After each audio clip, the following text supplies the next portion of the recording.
Welcome back to Chapter 2 of King's Ascent. Last chapter, we witnessed Commander Decimus make a grim discovery. An old enemy of the Orion Empire has resurfaced on a newly discovered world and has the expeditionary fleet shook. Now, let us see how the commander handles the developing situation and take a closer look at who gave him and his crew extreme anxiety. 2 hours after the incident on the planet below, news had fully reached every ear or audio receptors of the crewmates, and en masse there was a shadow of unease among the warship known as the Pyrrhic Negotiation. Commander Decimus had ordered a blackout of outgoing transmissions, save only the vital reports conducted by its black box. News of this encounter would only be released upon a peer review of the authorities present before sending it beyond the system. At the convenient place of the geographical centre of the warship lies the conference room. Draped with luxurious carpets and wooden chairs were around an oval table 10 metres from tip to tip. The room was relatively large, leaving plenty of space for lines of people to, presumably, gather around on some of the busier occasions, where there may not be enough seats. Not for this occasion, however.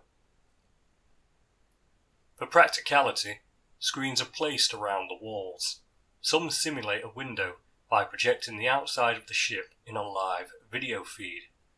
In the event of an emergency, there are tubes lined along the corners of the room, 3 at each one, that provide a straight exit towards the bridge going up or the emergency escape pods going down. There were a couple of crew members in the room. They were dressed in fashionable suits and were tending to the table's contents. While it looked at first like a dining table, it was foremost used for negotiation, though a full stomach would be a good motivator. Food had been laid down in front of the respective seats, with the names of those meant for them laid out in front of the plates.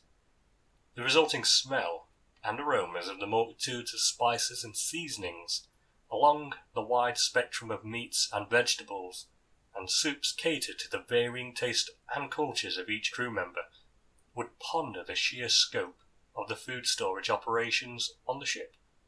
Then the doors opened, letting in a multitude of peoples who hastily sat to their designated seats, and after a few seconds of silence, Decimus enters, still in full gear, and sits at the front of the table.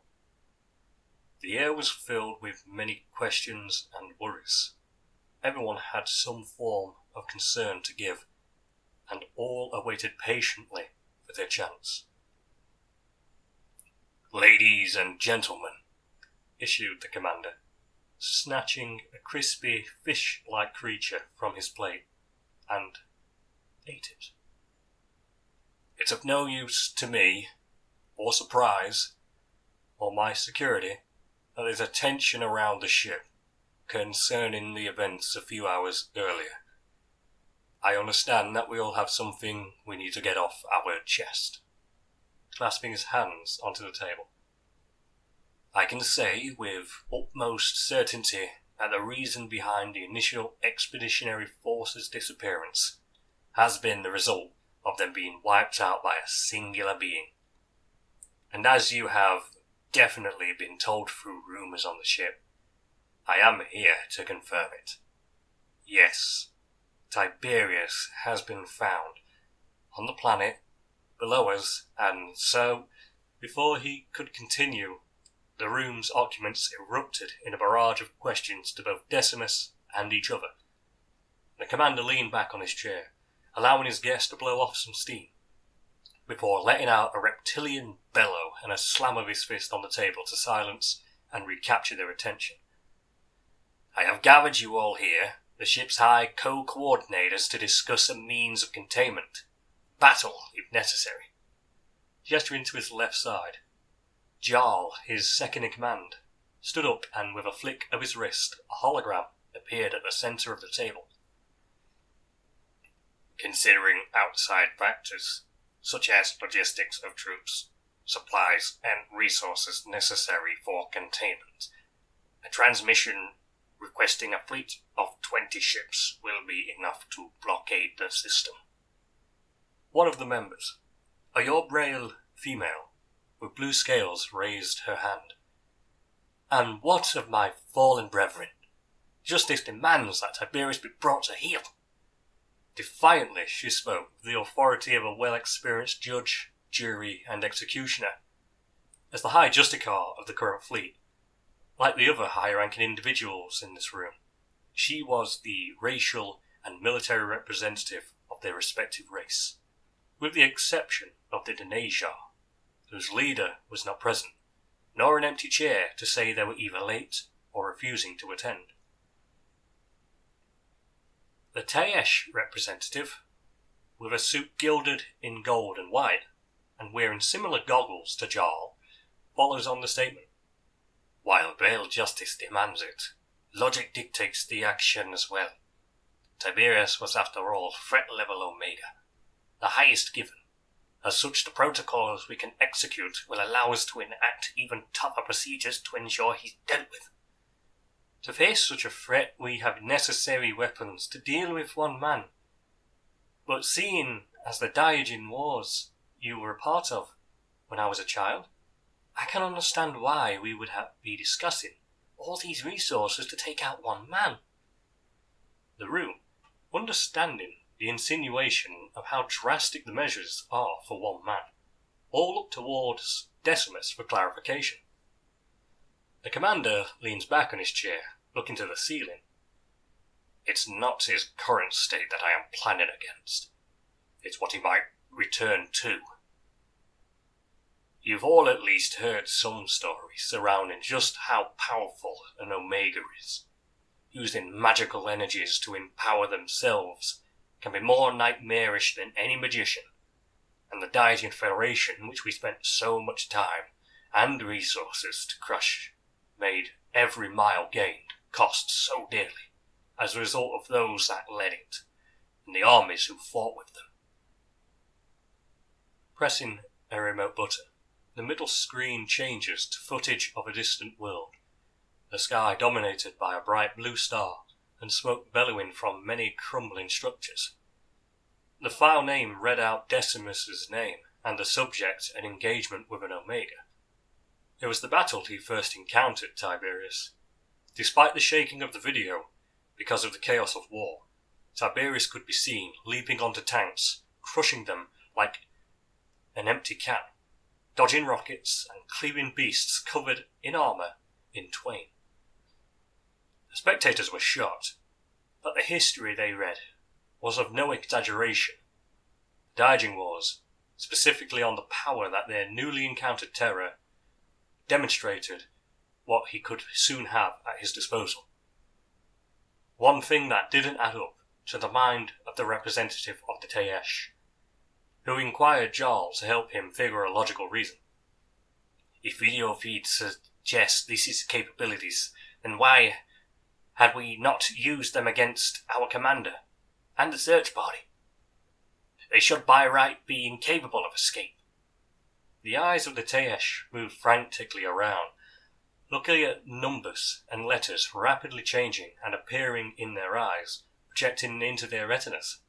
The Taesh have their own heads-up display implanted into them as a right of their ascension to being a full cyborg. Decimus raises a hand, stopping their calculations. I believe you're overthinking it. The answers can be very simple.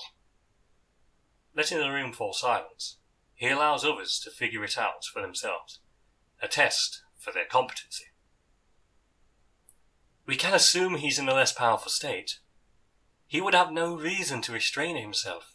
He definitely knew it would be us, since he already dealt with the last visitors, mentioned the Braille woman. Decimus snaps his fingers in appreciation. Exactly. Jarl. And I have devised 2 possible actions we can do to deal with our situation. The second in command interacts with the holograms again. 2 document-shaped projections, and one is opened like a book and disperses smaller copies of itself to all sat at the table. Our first option is containment and a call for higher echelon. of the Orion leadership to intervene. That's very bold. The higher echelons are always in a constant state of need elsewhere, and that's not considering their own dealings among themselves. Chimes in the ensign, who up until now would remain quiet in the presence of superior officers. I must agree with her. There are great dealings among the span of the Empire. What so say they'll send someone, much less arrive and be able to face him down, affirms the Braille ambassador. That is why it's an option. Both of these have their merits, but also are not without some issues. Issues I would like to discuss with each of you before we make the next move. This, above all else, must be a majority vote. The second folder is opened and duplicates itself like the first. Viewing the contents, it is clear to the eyes. It carries a greater sense of impact to the other ambassadors, slightly deterred in their body language. Decimus allows them more time than the last to read. He understood the contents as he as Jarl had came up with them and understood the implications. Finally, he stands up and begins to pace around the room. Option 2. Extermination. We assemble a task force with the sole purpose of facing him down until he is dealt with. As you're aware, we do also have air support, but given the current landscape he is choosing to reside in, it'll be of no use, and we do not, and I shall repeat, not want collateral damage to the natives. The ambassador to the Teesh shakes his head. This is not logical. Pouring this much resources is very costly. The logistics and development of this magnitude of a force will be too high of a loss if the mission is a failure, which I, by all my calculations, deduce it to be not likely. The worst part about arguing with Teesh is that they are dedicated by cold, hard logic. There is very little emotional filters when it comes to judgment, and their near arrogant pursuit of a perfect society built upon those pillars stands stubborn indeed. The Braille ambassador was having none of it. Scratching her horns and placing her hair behind them is often regarded as preparation for a confrontation. As outlandish to your ideas as it may seem, I cannot fathom containment being any more successful in the long run. Like our ship commander here, I too was part of the Daijin Wars. I fought alongside our Magnus Warden Raman during his fight with the bulwark beast King Bjorn. The Teesh leans forward with his hands clasped together, his face showing a clear sign of grumpiness. And so, we're in a starship, in orbit, against a single man who, as far as we know, cannot fly up to us and give us a good smack. Despite the robotic and concise rhetoric of Teesh speech, sometimes it breaks down under pressure.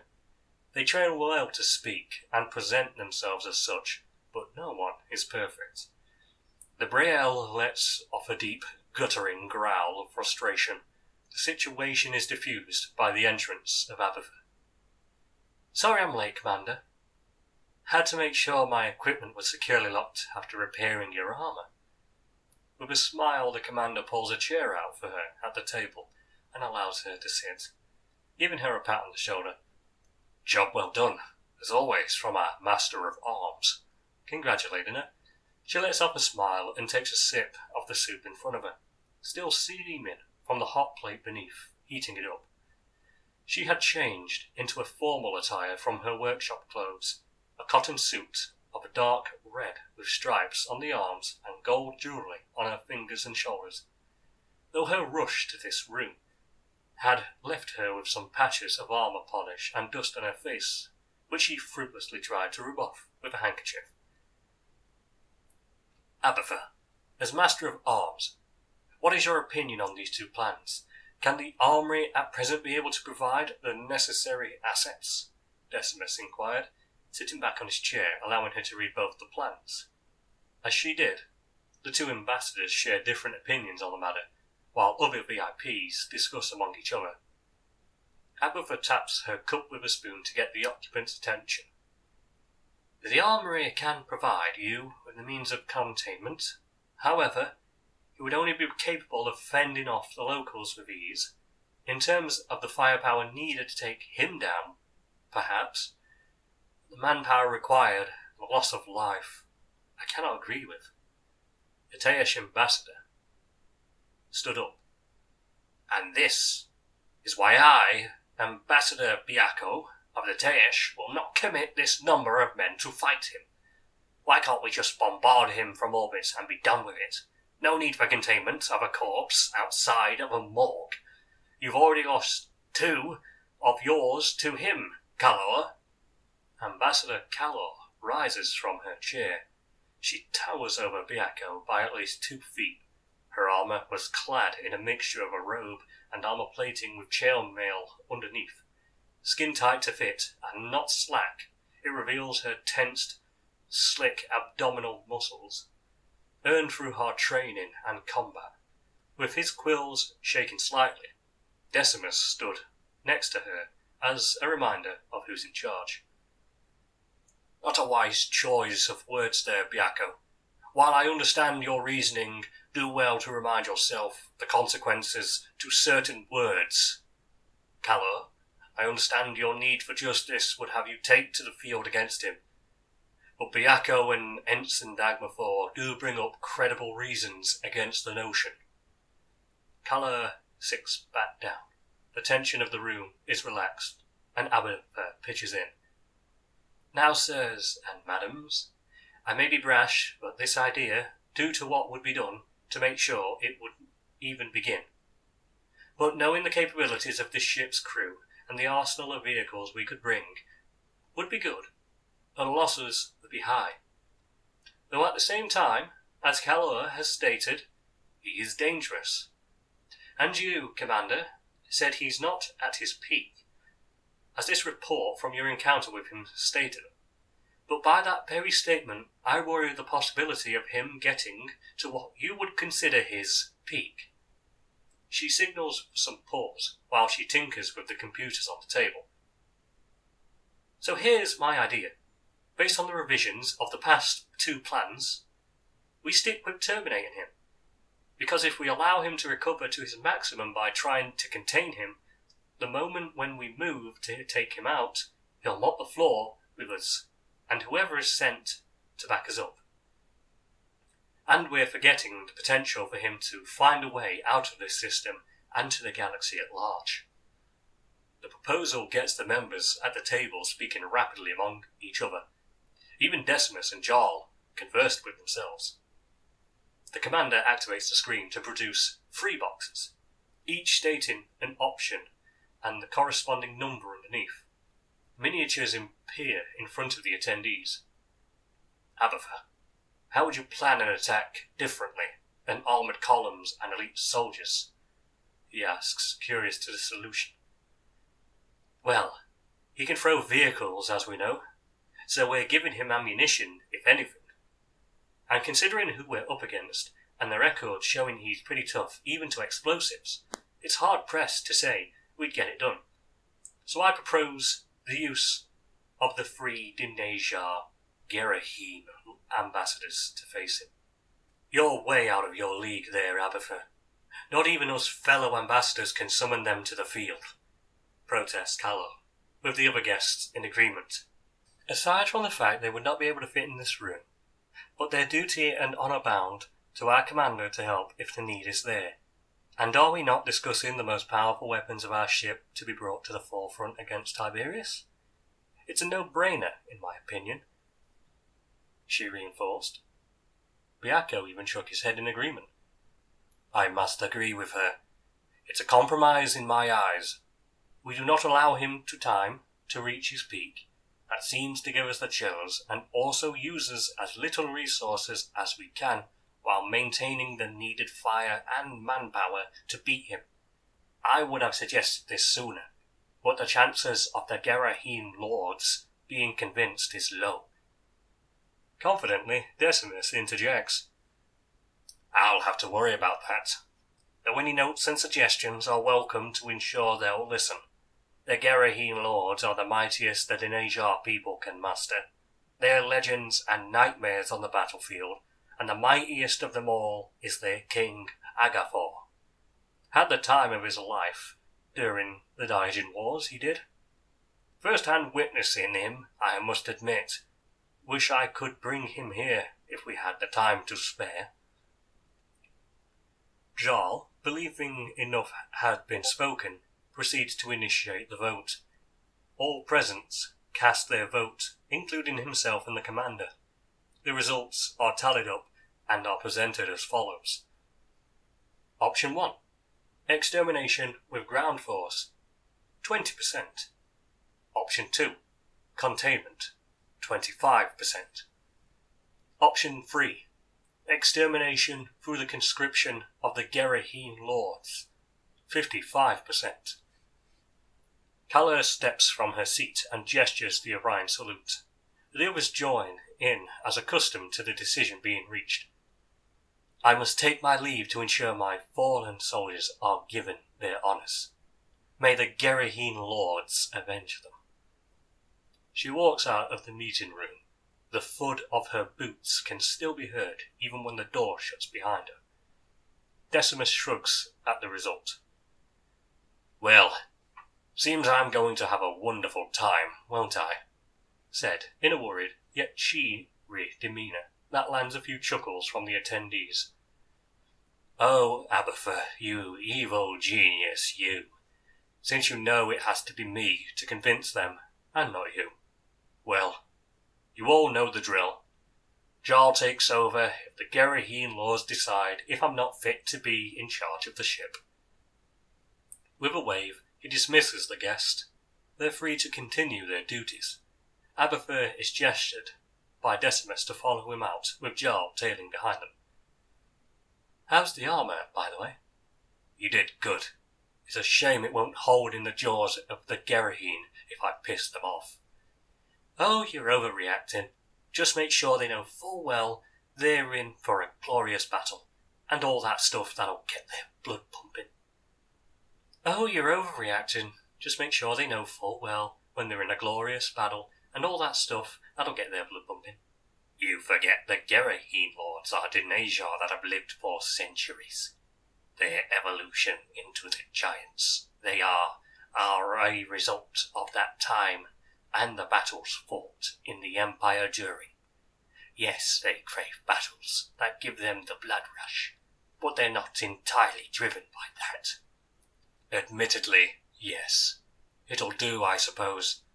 I'll make sure to use that to my advantage. You're dismissed. Back to your duties in the armoury. Ensure the relevant ammunition and weaponry for the Gerahene are prepared for immediate deployment. With a nod, the Master of Arms continues ahead of Decimus, already starting to unbutton her blazer, revealing her workshop clothes that were hastily tucked underneath. Decimus could hear her muttering to herself how she was on the verge of melting from the heat. Jarl paced himself beside the commander and was busy at work with his datapad. The suit of the Teesh, specifically those of high importance, could link with ship software for convenience and higher efficiency. I have the cart of spy and aid ready to take you to the Gerahene quarters. Good luck, Commander. We'll resume command of operations until your return. Stepping out of the doorway shown the cart ready to transport him towards the spine designated A. The commander boards and pours himself a hot beverage from the onboard dispenser. As the cart makes its way, Decimus begins tapping his feet onto the floor and takes deep, slow breaths. But for what? Elsewhere on the ship, in the social sector that included the canteen and garden, also lies the onboard gymnasium. It's monumental in size, like the canteen, to accommodate for the number of expected visitors as part of their daily requirements for fitness and their equipments. Despite the expected smell of sweat and of a rather unpleasant scents given off from exercise, the gym is rather floral and pleasant to the nose. Thanks to the built-in climate control, the bridge must exterminate unwanted. Germs are reinforced by timed dispensers of aromatic cocktails to the air that replace the tastelessness.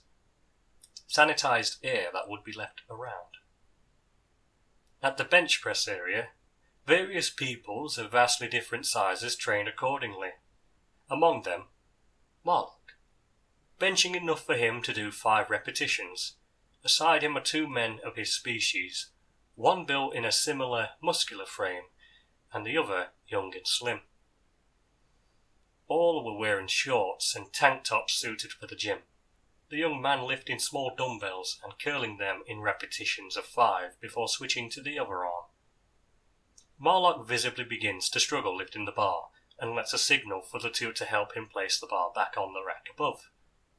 To his surprise, only a single armoured hand grabs the bar, blue in colour and feminine. The arrival lifts the bar off him with just one arm and places it back onto the bench. Getting up, Marlock realises it was Kalur, the Braille ambassador, still wearing her armour, attracting the gaze of many Braille men admiring her bulk. The most distinguished adornment was her warhammer, as long as a straight sword, but still requiring both hands to swing from its weight. Kalur, what a surprise! I seem to be having surprise visits twice today. I believe 3 is the right number. I require your time for a moment. Here is a good place. The music and grunts of effort will drown us out. The young man stood up from his bench to stand next to Marlock, his face clearly in awe. He addresses her with a nervous stutter. Ambassador Kalur, it's amazing to see an ambassador for the first time. Cadet Batol.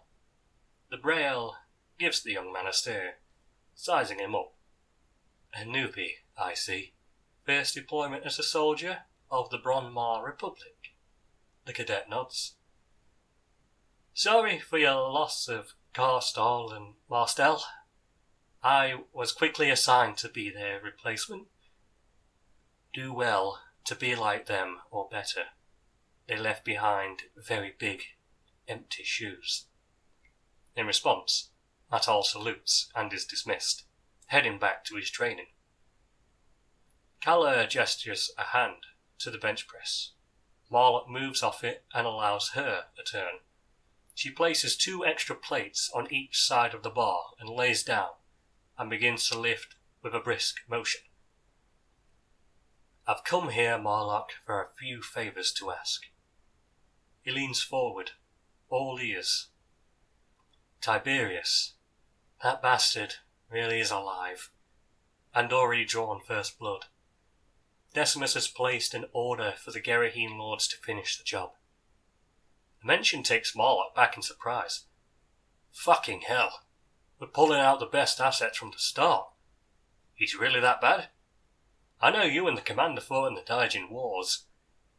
He was worse back then, as were his associates who shared similar powers but vastly different styles and abilities. Which is why I am worried about our response. Could voice them directly to him. The verdict was already reached. That being? He inquired, as he stands behind her as a spotter for the bar. We need to take a diversion to our traditional tactics. I know we as loyalists tend to hold a set of rules, but if we want to win against that tyrant, we need to not hold anything back. Marlock nods. No collateral damage, as it always has been. But isn't that a little counterintuitive, sending the Gerahene? Not exactly. They're loyalists, remember. They'll be briefed on the best locations to lure him out and engage. She racks the weights back and sits up, looking around the gym with rapid eye movements before speaking in a hushed tone. But I'm worried about one of them. Lord Balthasar. His demeanour has been, shall we say, pious.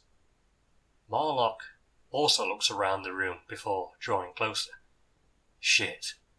You have proof? It's an observation. I've of course served with those of the Orion faith, and noticed their mannerisms. One being they're not as restrained as us. I know. Teenagers have an innate thirst for battle, but the air of Gerahine tend to wizen them up. But not Balthasar. He served on this ship longer than the other two, and still he thirsts for more. And well, last time a meeting was held in their quarters, I noticed a miniature shrine. Warlock is surprised but quickly hides the expression. So, it's not illegal to be one of the faith? Yes, but that also gives them a superiority complex, and I think that's taking a hold of him. Unaware how long the conversation may hold, Warlock signals her to be articulate. Simply put, I need a spotter. Someone to observe their deployment. I've already authorized this, and you are officially listed as a correspondent and witness of the Bronmar, but also to me. Call it a woman's and Justicar intuition, but I have a sense of dread that this operation may be hijacked by the faithful. Warlock looks to one end of the gym and notices a Braille and a Najar in a position of prayer on the floor. His staring is interrupted by Calla, who gives her a brief thump on the cheek. She sees herself out of the bench and the gym. Suit up for deployment. The shuttle is waiting. Cadet Matol sits beside the bench press. I wonder when I'll be deployed next. I want to do my part for the Empire. Warlock wipes his face and drinks the last of his milkshake. Hopefully as late and peaceful as possible, kid. Count yourself lucky you weren't in the last one. You'll learn soon enough with me. It isn't as shiny as the posters tell you.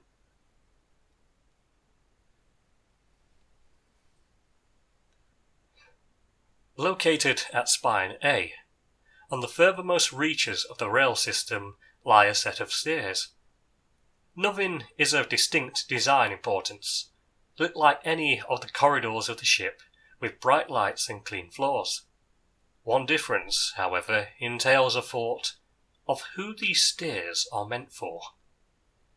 Each step was an estimated 12 feet high. At the top of this set of stairs, a door of vast size, like that of the hangars. The cart can go alongside the stairwell in its specialized rail, though Decimus took flight to the top, standing in front of a small door frame at the middle of the other two magnificent bronze doors. He presses a button, and a green light shined onto him, scanning his eyes and matching up his identification before allowing permission to enter. Whilst the data is being processed, Decimus utters to himself reassurance, taking another sip of his beverage. In and out, simple as that. Tell them what they want to hear. A lock slides from the door, signalling him in. Entering the domain, it is clear to whomever resides in here is vast. The furniture is scaled almost tenfold in accordance with the room as well. Decimus paces himself slowly to a large rug placed at the focal point of 3 bronze thrones. While waiting in the middle, he admires the room's chaotic order. Skulls, machine parts, cultural items gathered from decades of campaigns and triumphs, trophies from worlds previously visited by the ship, with Decimus paying close attention to one of the trophies. A blue plant, flickering in the light like neon. His admiration is cut short as he feels a rumble in the floor, the liquid in his cup quaking with each step felt. He had his wish to meet the Gerahine lords, who show themselves from behind the thrones. When seeing them, it doesn't take a genius to understand the commander's slight anxiety. They were monstrous in appearance and size, at least 35 feet from head to toe.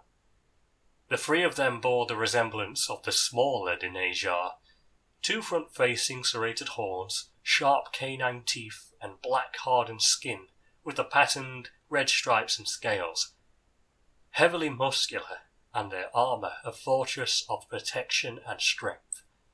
though their brutish frame were accompanied by majestic large wings sprouting from their backs, and long spiked tails.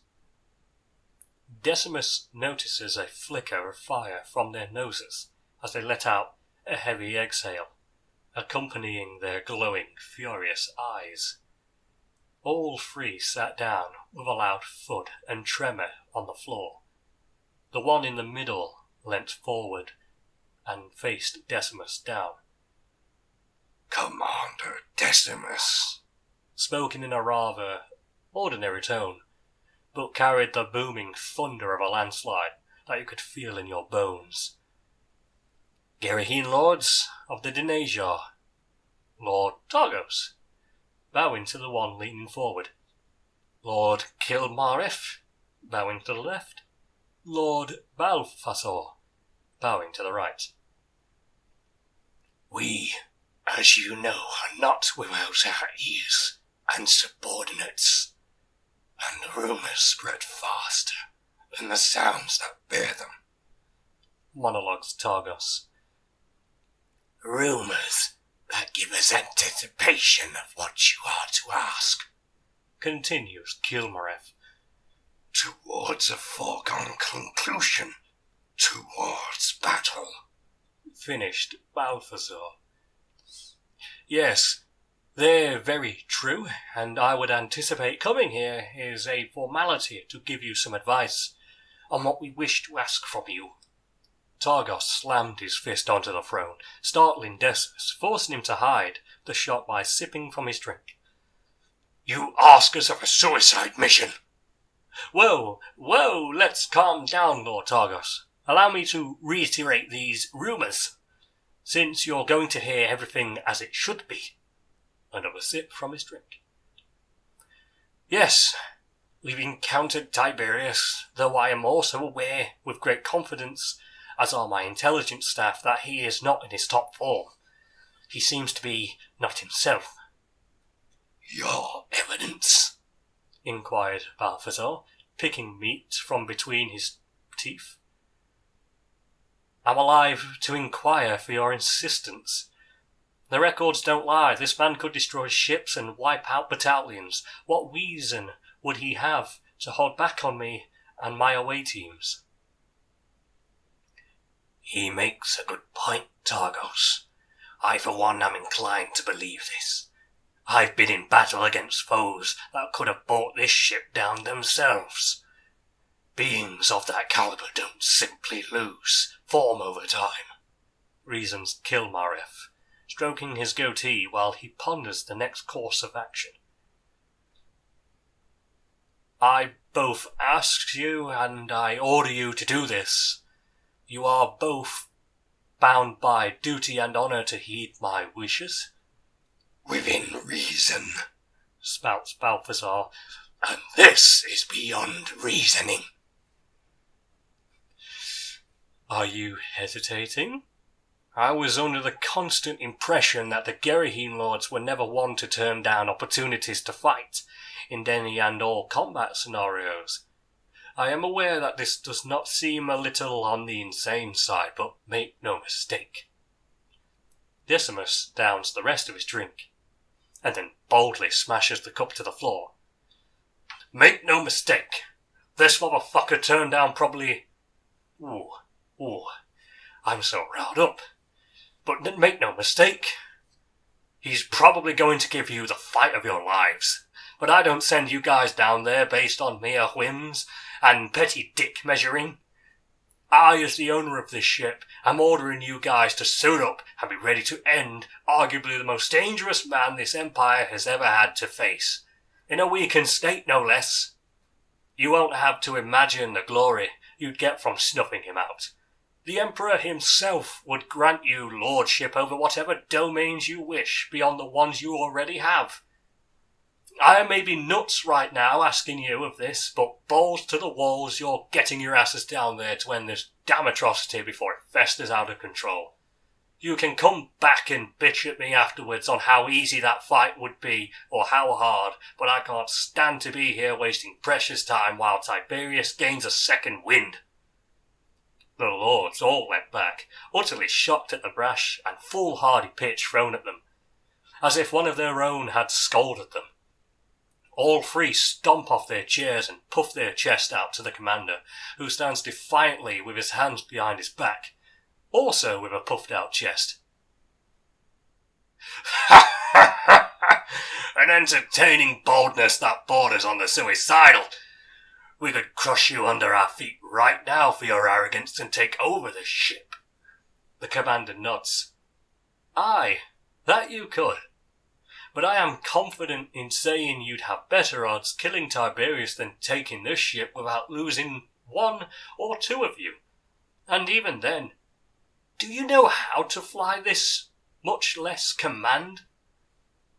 All the lords looked at one another with uneasy expressions. Exactly. Wind your necks in. I command this ship and its functions. I can have it hightail us out this system and look like cowards as easy as I can take a piss. This ship moves on mine and my word alone. That is what command is. You are warlords, Gerahine warlords of the Denasia, with over centuries worth of battles in each of you. I would think that time would have you know your place in this empire. You serve your kind best at being the mightiest boots on the ground, the most ferocious and brave of them all. You are Denasia. Your gods gave you long lives to delay your meeting with them because they fear you. Now demonstrate and justify their fears. Enough talk! We have a fight to win! Yells Targos, breaking into a sprint towards the bronze doors and barging right through them, knocking them off their hinges. He is quickly followed by Kilmareth. Decimus notices Balthazar taking a book and attaching it to his belt before following the pair. Looking closer, he notices the words, "The Truth of Faith," inscribed on the cover, with the Orion symbol, though an extra hand gesture in prayer. The commander radios in. "Hangar, expect immediate deployment of the Gerahine lords. Clear spines A and B immediately. Make way for them, because I don't think they're going to stop. Also, I require a door to be fixed and some anxiety pills." Minutes later, the Gerahine lords already have their armour equipped, as it was prepared for them in advance. They rush towards the hangar and sprint towards the doors, cheered on with titanic applause of all that witnessed their ginormous bodies of war. Marlock waited in a small shuttle nearby, and begins to depart the doors slowly, and waits outside the confines of the ship's force field. He witnesses the three lords sprout their wings, accompanied with the thruster packs attached to them. They leap to the vacuum of space and begin descending towards the planet's surface below. A chant can be heard from the radio. "Go forth with strength and faith. The stars are ours by conviction. The lives of the faithless ours to take." And with that, Chapter 2 is concluded. I will make effort to make sure that Chapter 3 will be done much quicker than the previous two, despite my birthday being next Sunday. Hopefully, if everything goes well, I will have Chapter 3 with music and more images to back up done by 2 weeks from now. That is my ideal target, and I aim to make it. In addition, thank you very much for listening to these chapters. I hope I have gotten your attention and interest into this universe at large. I believe I will also be releasing the first lore video after Chapter 3.